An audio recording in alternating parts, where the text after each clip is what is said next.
Nicole Kidman has never been one to shy away from reinvention.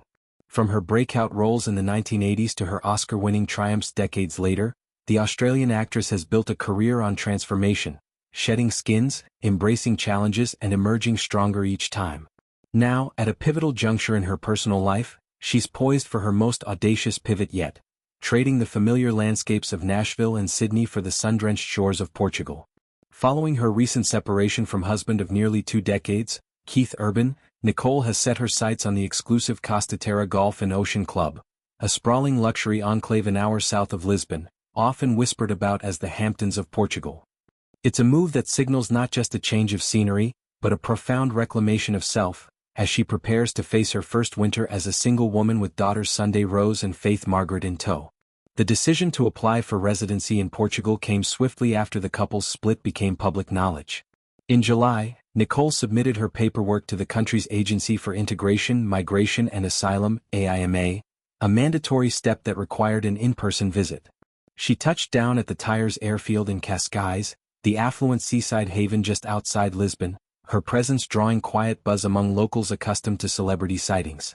Notably absent from the documents, and the trip, was Keith, whose touring schedule across the United States provided a convenient, if poignant, alibi. The Oscar winner's choice of destination is no accident. CostaTerra isn't just any retreat, it's a meticulously curated haven for the world's elite, where privacy meets unparalleled opulence. Spanning 722 acres of pristine Atlantic coastline, the development boasts custom homes designed for seclusion, with amenities that read like a billionaire's wishlist. A championship golf course winding through dunes, a beach club with infinity-edge pools overlooking the ocean, an equestrian center for leisurely rides at dawn, state-of-the-art fitness and spa facilities blending Eastern and Western therapies, and even an organic farm supplying farm-to-table feasts. What draws Nicole here beyond the aesthetics is the company she'll keep. The resort has become a magnet for A-list royalty, a discreet network of like-minded souls seeking respite from prying eyes. Prince Harry and Meghan Markle reportedly invested $4.7 million last year in a beachside villa, complete with private access to the waves and lush gardens, a sanctuary amid their own post-royal upheavals. George Clooney, ever the tastemaker, has long been a fixture, having collaborated with the resort's developer, Meldman, on his Casamigos tequila empire.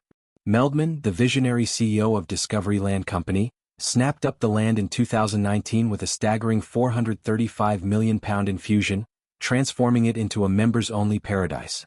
Clooney himself mulled over a mega mansion here, envisioning a family compound with olive groves and helipads. Paris Hilton has been spotted flitting between villas, her poodles in tow, while Princess Eugenie favors the quieter corners for family getaways. For Nicole, this isn't mere relocation. It's immersion in a community where reinvention is the norm, and vulnerability is met with empathy.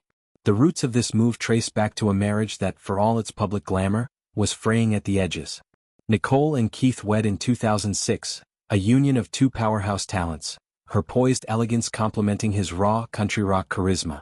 They built an empire together, not just in music and film but in real estate, amassing a portfolio valued at $282 million. Their first joint venture was a 36-acre estate in Franklin, Tennessee, snapped up in 2007 for over $3 million, a sprawling haven with horse stables and rolling hills that became a creative cocoon. By 2008, they upgraded to a mansion in Nashville's elite Northumberland enclave, a 12,000-square-foot masterpiece with a recording studio where Keith penned hits and Nicole rehearsed lines. Their reach extended globally: penthouses in Manhattan's skyline, a combined mega-apartment in Sydney's North Latitude building overlooking the harbour, a rustic retreat in New South Wales, and a sleek $6.77 million pad in Beverly Hills, all furnished with art collections and family photos that screamed enduring love. But beneath the veneer, cracks had formed. Nicole filed for divorce last month, citing irreconcilable differences in a filing that shocked fans who saw them as Hollywood's unbreakable duo. Whispers suggest Keith may already be entangled with an unnamed female musician, a development that adds a layer of tabloid intrigue to their unraveling. In a recent Harper Bazaar interview, Nicole spoke with cryptic wisdom about survival, her words laced with the weight of experience. "As I get older, I want to be able to share and impart the things I've learned," she reflected. "I've seen a lot, I've experienced a lot, and I've survived a lot." She delved deeper into the alchemy of aging, the experiences that you've accumulated. So you go, "Oh, I've been here before." I actually know how to handle this now. Or, maybe I haven't been in this place, but I've experienced something similar to this, and I do know that I will get through it. These sentiments echo her first divorce from Tom Cruise in 2001, a union that ended after a decade and left her adrift in a sea of scrutiny. Back then, Nicole retreated to Australia, rebuilding with roles that demanded emotional depth: Moulin Rouge, The Hours, earning her an Academy Award and a reputation as an indomitable force. Now at 58, she's drawing on that resilience again. There's something to knowing that no matter how painful or how difficult or how devastating something is, there is a way through, she continued. You're going to have to feel it. Portugal represents that way through, a place to grieve, to heal, and to mother her daughters without the shadow of Nashville's memories. Sunday Rose, 17, and Faith Margaret, 14, both born via surrogate, have been her anchors through the chaos. Imagining them trading Tennessee twang for Portuguese waves, learning surf lingo, exploring medieval villages, feels like a fresh start scripted for a feel-good film. CostaTerra's allure lies in its duality, wild and refined. The coastline evokes St. Tropez in its halcyon 60s era, untamed beaches where dolphins arc at sunset, surfing breaks that challenge even pros, juxtaposed with Ibiza's pre-party sophistication, minus the thumping bass. Meldman's vision was always lifestyle-driven. Homes with wraparound verandas for al fresco dinners, yoga pavilions at cliff's edge, and farm-fresh markets where residents bond over heirloom tomatoes. Nicole, a wellness devotee who swears by cryotherapy and green juices, will thrive here.